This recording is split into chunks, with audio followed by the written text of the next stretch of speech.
అన్నా కల్కి కల్కి మూవీ చూసానా లాస్ట్ టైం రావాల్సింది లాస్ట్ మంత్. బట్ ఏంటంటే కొద్దిగా డిసప్పాయింట్ అయ్యా, పోస్ట్ పోయిన్ అయిందని. ఏది ఏమైనా కానీ ఏంటంటే ప్రభాస్ అన్న గురించి చెప్పాలంటే సలార్ తో సలాం కొట్టించాడు, కల్కితో కలేజా చూపించాడు అనమాట. ప్రభాస్ అన్న రేంజ్ ఎలా ఉంది ఓటే చెప్తావునా. ప్రభాస్ అన్న అసలు నువ్వు మనిషివా డైనోజర్వా? ఏందన్నా ఫైట్స్ గుద్దితే క్రిస్టియల్ కొడితే సిక్స్ ఎలా వెళ్తుంది ఆకాశంలో ఉన్నాయన్న. ఆ కట్అవుట్ ఫైట్స్ కొడితే అసలు వేరే లెవెల్ ఉంది బ్రో. రాజ్ అంటే రాజు, అలాగే కర్ణుడు క్యారెక్టర్ లో చూపిస్తే అసలుకి మెంటల్ ఎక్కిపోతా ఉంది బ్రో. అసలుకి విజువల్ వండర్స్ అనే చెప్పొచ్చు అనమాట. నువ్వు ఈ ప్రభాస్ అన్న నువ్వు ఈ విధంగా బాక్స్ ఆఫీస్ మీద దండయాత్ర చేస్తే ఇంకా మిగతా హీరోల పరిస్థితి ఏందన్నా? ఇండియాలోనే ఏ హీరో గానీ అందుకొని రేంజ్ కి వెళ్ళిపోతా ఉన్నావు. ఒక్క ముక్కగా చెప్పాలంటే నువ్వు దయచేసి హాలీవుడ్ కి వెళ్ళిపోనా. హాలీవుడ్ కి వెళ్ళి నువ్వు తెలుగు పౌరేందో చూపియనా. కట్అవుట్ అలా ఉంది బ్రో. నాగశ్విన్ థర్డ్ సినిమా అయినా కానీ ఏంటంటే వేరే లెవెల్లో చూపించాడు. ప్రభాస్ గారిని ఏ విధంగా వాడాలో ఆ విధంగా వాడాడు అనమాట. ఒక్కొక్క ఫైట్ ఒక్కొక్క మెజైల్ అనే చెప్పొచ్చు. ప్రభాస్ ఫ్యాన్స్ అయితే కాలర్ కాదరా మీరు అసలుకి ప్యాంట్ కూడా ఎగరేసుకోండి, ఆ విధంగా ఉందన్నమాట. దిమ్మ తిరిగిపోయింది బ్రో. విజువల్ వండర్స్ పీక్స్ అంటే పీక్స్ అనమాట. హాలీవుడ్ వాళ్ళు కానీ ఈ సినిమా చూసి నేర్చుకోవాల్సింది చాలా ఉంది. ఆ విధమైన టెక్నికల్ విజువల్ వండర్స్ యూజ్ చేశారు అనమాట. మనకి ఏంటంటే ఎస్పెషల్లీ నెగిటివ్ మన వేణుస్వామి గారు చెప్పాడు అన్న. ఏం చెప్పాడు? ప్రభాస్ గ్రాఫ్ పడిపోయిందంట. అతను పడిపోవడానికి అతను ఏమన్నా సెన్సెక్స్ ప్రభాస్ అంటే సెన్సేషన్, గుర్తుపెట్టుకో. పడిపోతాడని చాలా మంది కాసుకున్నారు, కానీ పడి లేస్తానే ఉన్నాడు అనమాట. ఆ రేంజ్ లో ఉంది. ప్రభాస్ అంటేనే భయపడుతున్నారు. ఈ సినిమా దెబ్బకి చాలా పెద్ద సినిమాలు కానీ ఏంటంటే పోస్ట్ పోయిన్ అయిపోయాయి. నెగిటివ్ రివ్యూలు చాలా చేస్తారు. నా బయట తమిళ కన్నడ వాడు చేసుకుంటే అది ఓకే, మన తెలుగు వాళ్ళే చేస్తున్నారు. ఏంటంటే ఓరవలేక ఏంటంటే సడన్ గా ఒక్కసారిగా బాహుబలితో వచ్చేసి ప్యాన్ ఇండియాలు కాదు ప్యాన్ వరల్డ్ కి వెళ్ళిపోయాడు. అదేంటంటే కొంతమంది జీర్ణించుకోలేకున్నారు అనమాట. ఎవరు ఎన్ని చేసినా కానీ ఏంటంటే ప్రభాస్ అనేది ఏంటంటే మనసు మంచిది అనమాట. ఎవరికి వచ్చినా కానీ భోజనం పెట్టాలని అదే చెప్తారు కదా, అన్నదానం గొప్పదని. అది పెడుతుంటే అది ఎంత పెడుతున్నాడు అన్నదానమో ఆ విధంగా ఆయనకి సక్సెస్ ఆ విధంగా పెరిగిపోతా ఉంది. ఎవడు ఏం చేసినా కానీ ప్రభాస్ అన్న రేంజ్ ముందు ఎవడు నిలబడలేడు అనమాట. అది ఒక మిజైల్ అనే చెప్పొచ్చు అనమాట. 6 అడుగుల మిజైల్, అది బుల్లెట్ కూడా కదా, 6 అడుగుల మిజైల్ దూసుకొని వెళ్ళిపోతుంది అనమాట. సినిమాతో వేరే లెవెల్ లో ఉంది బ్రో. బాహుబలి 1 ఎంత హిట్ అయిందో కల్కి కానీ అంత హిట్ అయిపోయింది. చెప్తా అన్నాను, పార్ట్ 2 కోసం చాలా వెయిటింగ్ అన్న.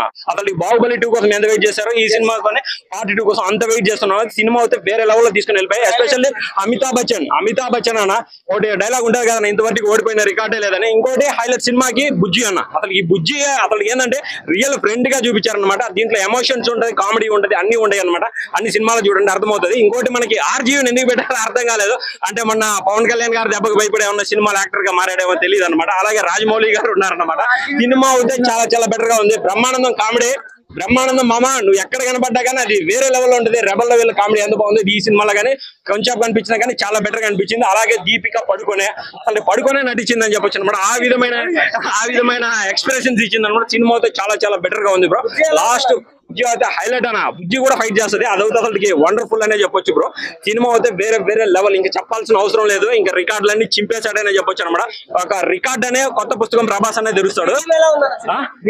బీజిఎం అయితే మామూలుగా లేదు బ్రో. మహాభారతం లాస్ట్ 20 minutes ఆ బీజిఎం అయితే ప్రతి సినిమాకి ఏంటంటే స్కిన్ కు వస్తాయి గూస్ బంప్స్, కానీ ఈ సినిమాకి గుండెకి వచ్చినాయి గూస్ బంప్స్. ఆ విధంగా దద్దరు రిల్లిపోయింది. బొమ్మ బ్లాక్ బస్టర్. బాగుంది అన్న, సినిమా చాలా బాగుంది, సూపర్ హిట్. అంటే ఇప్పుడు ఎగరాలన్నా ఏం చేయాలంటాం? సినిమా చాలా బాగుంది, నీట్ గా ఉంది అన్న, సూపర్ గా ఉంది. కల్కి సినిమాకి సంబంధించి ఫస్ట్ ఆఫ్ ఆల్ అయితే హీరో ప్రభాస్ అన్న ఒక 20 minutes తర్వాత ఎంట్రీ అనేది హైలైట్ ఉంది సినిమా. ఫస్ట్ ఆఫ్ ఆల్ అయితే ఒక లెవెల్ లో తీసుకెళ్ళి సెకండ్ హాఫ్ మాత్రం ఒక ఫైట్స్ మామూలు like climax 20 minutes super duper hit movie, చాలా బాగుంది. క్యారెక్టర్ గానీ, అలాగే పడుకోటి కానీ క్యారెక్టర్ కానీ, బ్రహ్మానందం గానీ, ఆర్జీవి గానీ, రాజమౌళి గారు కానీ, ఇలా చెప్పుకోకపోతే చాలా మంది ఆర్టిస్టులు. చాలా బాగుంది సినిమా. అసలు గతంలో చూసుకుంటే ఆదిపురుష్ అనే డిజాస్టర్ అయినా కూడా ఈ సినిమా మాత్రం బ్లాక్ బస్టర్ హిట్. ప్రభాస్ అన్నకి ప్రతి సినిమా కంటే ఈ సినిమా తన లుకింగ్ అయితే చాలా బాగుంది. స్లో ఏంటి 3 hours ఉంటే అట్లా అనిపిస్తుంది. ఎవరికైనా ఒక 1 hour 1.5 hour ఉంటేనే ఫాస్ట్ గా అయిపోయినట్టు అనిపిస్తుంది. కానీ సినిమా అయితే చాలా బాగుంది. దీపికా పడుకోని కానీ, యాక్టింగ్ కానీ, ప్రభాస్ అన్న లుకింగ్ వైజ్ గా చాలా బాగుంది. హెయిర్ స్టైల్ కానీ, కట్అవుట్ కానీ చాలా super hit movie. Baahubali cinema తర్వాత అంత రికార్డులు మళ్ళీ క్రియేట్ చేసిందంటే చాలా బాగుంది. బ్రదర్ ఒక్క నిమిషం ఆగండి, స్కూల్ బ్యాచ్లు పక్కకి వెళ్ళారు కనుక ఆల్రెడీ ఐమాక్స్ ముందు ఉంది. ఈ రోజు సినిమాలో మామూలుగా సినిమా కంటే ఈ రోజు ఎదురుగా స్ట్రేట్ గా చూస్తేనే హైలైట్ అనిపించింది. చాలా ఫీల్ అయినా. అలాగే ఒకటే ఆగండి బ్రదర్, మీరు పక్కకి ఇట్లా ఈ ట్రోల్ ఫ్యాన్స్ చాలా మంది ఉన్నారు. ప్రభాస్ నాకు యాంటీ ఫ్యాన్స్ అనమాట. ఇల్లు అలాంటి వాళ్ళకి చాలా మంది ట్రోల్ చేస్తున్నా. సినిమా చాలా బాగుంది. బాహుబలి తర్వాత రికార్డులు బ్రేక్ చేసింది అన్నమాట. అలాంటి అప్పుడు మీరు మంచి హ్యాపీగా వచ్చి సినిమా చూడండి. ఒకవేళ టికెట్లు దొరికిపోయినా ఐమాక్స్ ముందు బుజ్జి ఉంటుంది. బుజ్జితో మంచి సెల్ఫీలు వీడియోలు తీసుకొని పార్ట్ 2 కంటే ఫస్ట్ ఇది అయిపోయి నిన్ననే రిలీజ్ అయింది. మంచిగా బాగుంది, అక్కడ బాగుంది, సినిమాలో బాగుంది. కానీ ఇక్కడ బాగా ఎదురుగా చూసినప్పుడు చాలా రోజులైంది కదా. బుజ్జినే ఎక్కేది బండి పోయేది, కారు. అమ్మాయి కాదు, బుజ్జి అంటే మనోడు అది అనుకోరు. కల్కి సినిమాలో ఉన్న బుజ్జి అది. సినిమా అయితే చాలా బాగుందన్న. ప్రతి ఒక్కరు చూడండి. బ్యాక్గ్రౌండ్ మ్యూజిక్ ఆర్ఆర్ ఇంకా వేరే లెవెల్ ఉంది. వెయిటింగ్ అని కానీ మంచి సినిమా, సూపర్. గురించి ఒకటి చెప్పుకోవాలి. ఎందుకంటే చాలా సినిమాల తర్వాత ప్రభాస్ గారు ఒక కొత్త ఒరవడిని ఎలా ప్రేక్షకులు చూపిస్తారనేది ఒక క్వశ్చన్ మార్క్ గా ఉంది. ఈ రోజు ఫిల్ చేశారనమాట అశ్విన్ గారు. ఇందులో రాజమౌళి గారు కూడా కనిపించడం ఒక అద్భుతంగా ఒక ప్రేక్షకుడికి ఒక ఏదో ఒక వింటం చూసినట్టుగా ఫీల్ అవుతుంది. చాలా మంది ఆర్టిస్టులు ఉంటారు అనమాట. అంటే ఇండియన్ ఆర్టిస్టులు అందరినీ సెట్ చేసుకోవడం, అన్ని భాషల ఆర్టిస్టులు సెట్ చేసుకోవడం ఒక గొప్పగా ఉంటది. సో బుజ్జి అనేది ఏంటంటే మెయిన్ ప్రభాస్ గారికి ఎంత ప్రాధాన్యత ఇచ్చారు, బుజ్జి అనే వెహికల్ కూడా అంత ప్రాధాన్యత ఇచ్చారు. సో నేటి తరానికి భవిష్యత్ కాలంలో ఏం జరగబోతుంది అనేది ఒక అప్డేట్ ఇచ్చారు అనమాట. సో ఓవరాల్ గా చాలా హ్యాపీగా ఫీల్ అవ్వడం అనేది గొప్ప విషయం. ఎందుకంటే గిన్నిస్ బుక్ రికార్డ్ బ్రహ్మానందం గారి చేత కూడా ఈయన ఒక కొత్త క్యారెక్టర్ చేయించడం, కొత్త ఫిలిం గా ఈ ఫిలిం లో చెప్పుకోవచ్చు అనమాట. అశ్విన్ గారు బాగా యూజ్ చేసుకున్నారు బ్రహ్మానందం గారిని. ఆ తర్వాత ఇక్కడ కమలాసన్ గారు చేసిన ఫిలిం అంతా కూడా భూతకాలం అనమాట. సో దైవకాలాన్ని మొత్తం అంతవచించారు అని చెప్పించారు. సో ఓవరాల్ గా మాత్రం చాలా హ్యాపీగా ఫీల్ అవుతారు ప్రతి ఒక్క ఆడియన్స్ కూడా. ఎందుకంటే ఆ డిస్పాయింటెడ్ సీన్స్ మొత్తం కూడా ఏం లేవన్నమాట. ఆ డిస్పాయింటెడ్ సీన్స్ అనేది ఎక్కడ మనకు కనిపించవు. అందుకనే మూవీ మొత్తం కూడా స్టోరీ అనేది మనం కథ రివీల్ కాం. ఇంటర్వ్యూ తర్వాతనే స్టోరీ వాట్ ఈస్ దిస్ కల్కి అనేది మెసేజ్ వస్తుంది. ఆ లాస్ట్ మొత్తం ఫిక్స్ వెళ్ళిపోతారు ప్రతి ఒక్కరు కూడా. అంటే గూస్ బంప్స్ అనమాట ప్రతి ఒక్కరు కూడా. మనం రామాయణం, భారతం, అర్జునుడు, భీముడు, నకుడు, సహదేవుడు, వాట్ ఈస్ దిస్ ఇండియన్ హిస్టరీలో ఇవన్నీ కూడా మనం గుర్తుంచుకోవాల్సిన అంశాలు అనమాట. ఆ హిస్టరికల్ ఆధారంగా చేసుకుని కూడా ఈ మూవీ ఉంటుంది అనమాట. సో ఫిలిం మాత్రం చాలా తెలిసి ప్రతి ఒక్కరు చూడొచ్చు అనమాట. కల్కి 2 అనేది ఎలానే మనం చెప్పలేను. ఎందుకంటే లాస్ట్ లో ఎండ్ కార్డ్ ఇచ్చాడు కల్కితో. అంటే ఎండ్ కార్డ్ అనేది మాత్రం మనకు కనిపిస్తుంది. ఆ ఎండ్ కార్డ్ లేకుండా ఉంటే మనం కల్కి 2 ఉండదు చెప్పొచ్చేమో అని ఇక్కడ మనం చెప్పడానికి అయితే అవకాశాలు లేవు. So that is procedure. ఆయన ఎలా ప్రొసీజర్ తీసుకుంటారు, ఏ పాయింట్ ఇక్కడ క్యాచ్ చేసుకుంటారు అనేది వాళ్ళ మీద అశ్విన్ గారి మీద ఆధారపడి ఉంటుంది. సో ఇండియన్ కు మాత్రం మంచి పొరవడి ఇచ్చినటువంటి మూవీగా చెప్పుకోవచ్చు అనమాట. ఎందుకంటే అంత పెద్ద ఆర్టిస్టుల చేత ఈ ఆశామాష మాట కాదు. ఎందుకంటే చాలా మంది వందల కోట్లు పెట్టి సినిమా చేస్తారు. కానీ ఇంత పెద్ద ఆర్టిస్టులు కూడా మోల్డ్ చేసి నడిపించారంటే అది అశ్విన్ గారే దక్కుతుంది. రాజమౌళి గారు అవార్డు పడితే ఇక్కడ ఇంగ్లీష్ వరకు అనమాట. ఇంగ్లీష్ వరకు సవాల్ ఇస్తే అశ్విన్ గారు జెండా పాచారు. ఎందుకంటే మన స్పోర్ట్ మ్యాన్, మన స్పైడర్ మ్యాన్, లేకపోతే ట్రాన్స్ఫార్మర్ సినిమాలు చూసేటువంటి ఘనత మనకి ఇండియాకు ఉంది.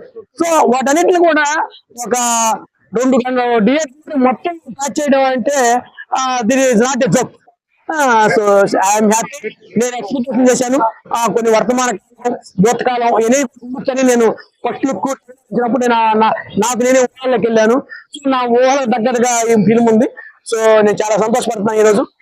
సో ఓవరాల్ గా మూవీ మాత్రం యాజ్ ఏ పిట్టల ద్వారా మీడియా మిత్రుల ప్రతి ఒక్కరు కూడా నమస్కారాలు తెలియజేసుకుంటూ, మీడియా మిత్రుల ద్వారా నేను ఎంతో లబ్ధి ఒక ప్రేక్షకుడిగా నేను ఎంతో సంతోషపడుతున్నాను. దాంట్లో జబర్దస్త్ ఏది చేసినా కూడా ఈ రోజు ప్రతి ఒక్కరు కూడా ఆదరించడం నాకు చాలా హ్యాపీగా ఉంది. ఇండస్ట్రీలో ఉన్నత స్థాయికి వెళ్ళాలి. అందరూ ప్రతి ఒక్కరు ఆశీర్వదిస్తారని పెద్దలు, మహానీతులు, మహానుభావులు ఎంతో మంది ఉన్నారు. వాళ్ళందరూ ఆశీర్వాదంతో నేను మరో ఉన్నత స్థాయికి వెళ్ళగలని వాళ్ళందరూ కూడా నన్ను రాణింపజేసి ఉన్నత స్థాయిలో నిలబెడతారని కోరుకుంటున్నాను. ఇట్లు మీరు పెట్టారా. Thank you. Black belt movie పెట్టారా. Thank you. బాగుందన్న సినిమా. హాలీవుడ్ రేంజ్ విఎఫ్ఎక్స్ కానీ మంచి కథ బిల్డింగ్ చేశారు, బాగా బిల్డ్ చేశారు. ఫస్ట్ ఆఫ్ అంతా క్యారెక్టర్ ఇంట్రడ్యూస్ చేయడానికైనా కానీ కథ ఆ స్టోరీ లైన్ తెలుసుకోవడానికి ఫస్ట్ హాఫ్ కొంచెం టైం తీసుకుని వస్తే చాలా బాగా బిల్డ్ చేశారు. ఇంకా సెకండ్ హాఫ్ నుంచి చెప్పక్కర్లేదు. చాలా అంటే ప్రభాస్ గారికి, అమితాబ్ బచ్చన్ గారికి మంచి ఫైట్ సీక్వెన్స్ ఉంటాయి, 2-3 సీక్వెన్స్ ఉంటాయి. ఆ సీక్వెన్స్ అయితే బాగా నచ్చేసాయి ఈ టోటల్ మూవీలో. ప్రీ ఇంటర్వెల్ కానీ ప్రీ క్లైమాక్స్ గానీ అయితే ఇంకా చాలా బాగున్నాయి. ఇంతకు మించి ఎక్కువ రివీల్ చేయదలుచుకోలేను, ఎక్కువ స్పాయిల్ ఉంది. ట్విస్ట్ కూడా ఉంది, అది చెప్పను కానీ ట్విస్ట్ అయితే బాగుంది. అందరు థియేటర్ లో చూస్తే బాగుంటది ఆ ట్విస్ట్. చెప్తున్నా కదా బ్రదర్, హాలీవుడ్ రేంజ్ విఎఫ్ఎక్స్ అని. తర్వాత మన చాలా మంది డైరెక్టర్ మ్యూజిక్ డైరెక్టర్స్ అంటే శంకర్ నారాయణ తీసుకున్నారు, న్యాయం చేశాడా? సంతోష్ నారాయణ మరి అతను తీసుకున్నందుకు సాంగ్స్ నాకు సంతోష్ నారాయణ అంటే చాలా బీభత్సమైన అభిమానం. తన సాంగ్స్ కానీ తన బీజిఎంస్ కానీ కాలాక్ అన్ని చూసి కబాలి కానీ అన్ని దసరా రీసెంట్ గా మొన్న లాస్ట్ ఇయర్ కానీ చాలా ఇష్టం. కానీ ఫస్ట్ టైం సాంగ్స్ లో డిసప్పాయింట్ చేశాడు సంతోష్ ఛానల్లో పెట్టి Narayana. Too good. Nagarjuna direction ఎలా ఉంది? అంటే ఫస్ట్ నుంచి ఉన్న ఎక్స్పెక్టేషన్ అది, కానీ ఈ మూవీ చూసాక ఇంకొంచెం ఎక్కువ పెరిగింది. బక్కోడే కానీ మహానుభావుడు. అమితాబ్ బచ్చన్ గారు చాలా డేట్స్ ఇచ్చి చాలా సంవత్సరాలు కష్టపడ్డారు ఈ సినిమాకి. న్యాయం జరిగింది. ఆయన ఈ సినిమా చేసిన కాంట్రిబ్యూషన్ నాకు అదంతా తెలియదులే కానీ మూవీలో ఆయన ఉండే ప్రతి సీన్ కానీ ప్రతి కానీ చాలా ఇంట్రెస్టింగ్ ఉంటుంది, చూస్తూ ఉండిపోతాం అలా అంతే. ఆయన యాక్టింగ్ కానీ న్యాయం చేశాడు ఆయన పాత్రకి అయితే. ప్రభాస్ గారు అలాగే అమితాబ్ బచ్చన్ గారు వీళ్ళిద్దరు కాకుండా ఇంకా మెయిన్ బాగా నచ్చిన విలన్ పక్కన ఒక సైడ్ క్యారెక్టర్ ఒక ఆయన ఉంటాడు ఆ మూవీలో, మొత్తం ఆయనే కనిపిస్తాడు. సారీ రివీల్ చేస్తాడు, ఆయనే కనిపిస్తాడు. ఆయన న్యాచురల్ యాక్టింగ్ బాగుంది.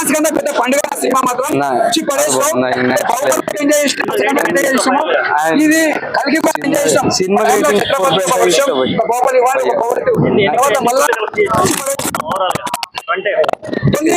1000 crores. ఆల్రెడీ చాలా ట్రిపుల్ కేజీఎఫ్ ఎన్ని దాటేశాయి. స్టోరీ మాత్రం నేను ప్రభాస్ ఫ్యాన్ భయ్య, అదిగా చెప్తే నేను నేను చెప్తాను. అది చూసిన బాగా చెప్తే బాగుంటది. అండ్ స్పెషల్లీ బుజ్జి గురించి చెప్పాలి. కీర్తి సురేష్ గారి వాయిస్ చాలా బాగుంది. అండ్ మెయిన్లీ చెప్తాం అనుకున్నాం, ప్రభాస్ గారు కామిక్ టైం చాలా రోజుల తర్వాత కామిక్ టైం చాలా బాగుంటది. థియేటర్ లో మాత్రం అస్సలు మిస్ అవ్వదు, చాలా బాగుంటుంది. ప్రభాస్ గారి కామిక్ టైం బాగుంటది. కీర్తి సురేష్ గారి వాయిస్ అయితే బాగా సెట్ అయిపోయింది.